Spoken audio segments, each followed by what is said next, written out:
네, 안녕하세요. 랜리 퍼블리싱과 마름돌 출판사의 윤민입니다. 반갑습니다. 오늘 우리가 힘들 때 영감이 되는 명언, 도움이 되는 명언 15번째 시간을 진행해 보도록 하겠습니다.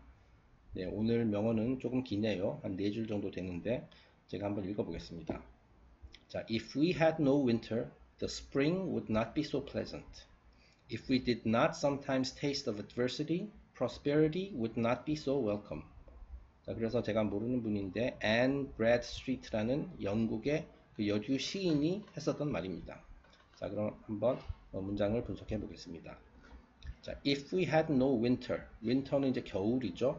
만약 이 세상에 이제 겨울이라는 게 없었더라면 the spring would not be so pleasant. 이 봄, spring인 봄이라는 뜻이죠. 이 spring이라는 것은 또 이제 휘어오르다 그런 의미도 가지고 있어요. 우리가 이제 용수철도 이제 스프링이라고 하죠. 왜냐면 이걸 눌렀다가 놓으면 이게 평 튕겨 오르니까 튀어오른다는 뜻이에요. 이 봄이 되면은 이제 겨울에 자취를 감추었었던 이런 식물 그리고 것들이 다시 이제 살아나고 다시 땅 밑에서 있었던 것들이 다시 땅을 뚫고 이렇게 튀어오르죠. 자, 그래서 스프링이라고 하고 이제 반대로 가을에는 어떻습니까? 가을은 영어로 fall이라고 하죠. 이제 autumn이라는 말도 쓰지만 fall이라고 많이 하죠. 자, 그때는 이제 낙엽이 이렇게 떨어지잖아요. fall 하잖아요. fall은 이제 떨어지다는 뜻이거든요. 자, 그러니까 spring의 반대가 되는 것이 이제 fall이 되는 거죠. 네, 어쨌든 여기서 이 문장의 그 핵심은 무엇이냐면은, 그러니까 우리가 만약에 겨울이 없었더라면은 우리가 봄을 여기서 pleasant 하면 아주 즐겁고 유쾌하고 기분 좋게 하는 뭐 그런 뜻이거든요. 우리가 이제 봄이 되면 좋잖아요. 그죠? 굉장히 뭐 이제 녹지도 이제 식물도 다시 자라나고 이제 동물들도 이제 동면에서 깨어나고 그래서 굉장히 좋은 분위기가 좋잖아요. 자, 그런데 우리가 그렇게 느끼는 것은 바로 그 전에 겨울이 있었기 때문이라는 거죠. 이 겨울이라는 힘든 시기를 거치고 나서, 그죠? 그 자연의 일종의 그 실현이라고 할 수 있거든요. 이 겨울의 그 혹독한 추위. 자, 그런 것을 통과하고 나서 이제 봄을 맞으니까 너무나도 좋은 거죠. 자, 근데 만약에 계절의 변화가 없었다고 생각해 보세요. 1년 내내 봄이었다. 자, 그러면은 이제 봄에 대한 감사하는 마음이, 봄에 대해서 감사하는 마음이 상대적으로 떨어지겠죠. 왜냐면 항상 그렇고 항상 당연하니까. 이 봄이라는 것이 굉장히 신비스럽고 뭐 굉장히 놀랍다, 기적과도 같은 것이다. 자, 그런 것들도 잘 느끼지 못하겠죠. 하지만 우리가 그 이전에, 그 봄 바로 직전에 겨울이라는 것을 겪었기 때문에 우리가 이제 그런 것들을 조금 더 감사하는 마음을 가질 수 있다라는 거예요. 이것이 물론 꼭 계절에만 해당되는 것이 아니라 우리 인생에서 모든 인생 자체가 그렇다는 거죠. 그 다음 문장에서 나오겠지만은 읽어보겠습니다. 자, 마찬가지로 if we did not sometimes taste of adversity, 이거 adversity는 굉장히 힘든 상황, 어려운 상황, 뭐 시련, 역경 그런 것을 말하는 거거든요.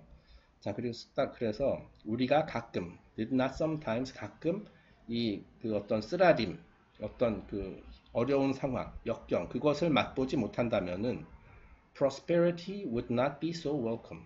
이 prosperity는 이제 번영하다, 번창하다, 그죠? 그 adversity의 반대 개념이라고 보면 되죠. 굉장히 우리가 힘들었던 시련 이런 걸 겪어보지 않으면은 그 우리가 번영한다는 것, 번창한다는 것에 대해서 그것이 얼마나 감사할 만한 일인지 그것을 이제 우리가 실감하지 못할 수도 있다라는 그런 얘기가 되겠습니다.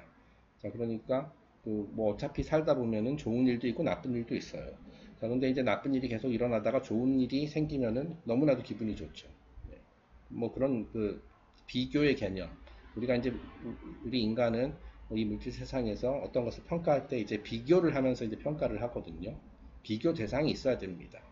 자, 그래서 뭐 대표적으로 그런 말도 많이 하죠. 그 빛이 의미를 가지려면 어둠이 있어야 된다. 그죠? 빛만 있으면은 그 빛만 있는 세상이면은 그죠? 일단은 뭐 빛이 뭔지도 우리는 모를 거예요. 어둠도 당연히 존재하지 않으니까 모르겠지만은 항상 이렇게 밝고 그러면은 이 밝다는 개념 자체가 없을 거예요. 왜냐면 항상 그거니까. 비교 대상이 없으니까. 그런 의미가 되겠습니다. 자, 그래서 단어 정리해 봤습니다. 이 pleasant는 조금 아까 말씀드렸듯이 쾌적하다, 즐겁다, 뭐 기분 좋게 하는 그런 상황을 말하는 거고요. 그래서 같은 어원에서 이제 pleasing, 그 우리가 이제 please라는 말 있잖아요. 뭐 제발 뭐 이런 의미도 있지만은 please 하면은 그 이제 동사로 쓰였을 경우에는 누군가를 즐겁게 해주다, 기분 좋게 해주다, 뭐 그런 의미가 되는 거거든요. 자, 그래서 이제 pleasing 하면은 즐거운, 만족스러운 그런 의미가 돼요. 그러니까 please, pleasing, pleasant 이게 전부 다 같은 그 어원에서 나온 그런 단어들입니다. 자, 그리고 반대의 개념이 이제 adversity라고 했었죠. 이 adversity라는 것은 역경이다. 그리고 그 prosperity는 반대 개념, 반대 개념 맞죠. prosperity는 번창하는 거다. 뭐 이제 prosper, 뭐 동사로 쓰이면 그렇게 되는 거고요. 네. 자, 이 물질 세상이라는 것은 그 이원론이 지배하는 곳이다. 네. 뭐 예를 들어서 우리가 천국이 있다고 가정을 하죠. 이 천국에는 어떻습니까? 그 말 그대로 1년 내내 봄이에요. 또는 1년 내내 무슨 뭐 캘리포니아와 같은 그런 날씨가 지배하는 그런 곳이에요. 그 이제 악이라는 것도 존재하지 않고 어둠도 존재하지 않고 그 나쁜 것 하나도 존재하지 않고 자 그렇게 되면은 이제 좋다는 것의 의미를 우리가 알 수가 없거든요.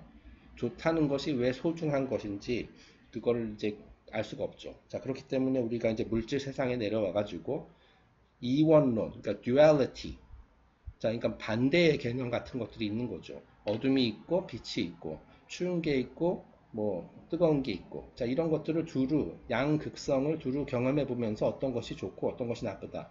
이것이 왜 좋고 이것이 왜 나쁘다. 뭐 이런 것들을 이제 우리가 그 체험을 하게 된다는 거죠. 이게 꼭 나쁘다기보다도 어쨌든 이렇게 우리가 이제 사랑이라는 것도 알기 위해서는 이 사랑이 없는 상태, 뭐 그죠? 그런 것들도 알아야지 사랑을 그만큼 소중하게 여길 수 있다. 라는 그런 얘기가 되는 거죠. 그러니까 이와 같이 컨트레스트, 컨트레스트를 컨트레스트 이제 대조되다, 뭐 대비되다 그런 뜻이거든요. 자, 그런 것들을 경험하기 위해서 우리가 이 세상에 온 것이고 그 굉장히 소중한 그런 기회를 얻은 것이다. 저희가 그 어저께였나요? 그 기프트에 대한 얘기를 했었죠. 우리 삶이라는 것, 생명이라는 것 자체가 인생이라는 것 자체가 굉장한 기프트다. 그 왜 기프트냐면은 이런 것들을 배울 수 있는 기회가 주어졌기 때문에 그렇게 되는 겁니다. 기프트라고 하는 겁니다. 네, 그래서 오늘 영상 조금 길어진 것 같은데요. 이만 여기서 마치고 다음 주에 또 뵙도록 하겠습니다. 그럼 주말 잘 쉬시고 다음에 또 뵙겠습니다. 감사합니다.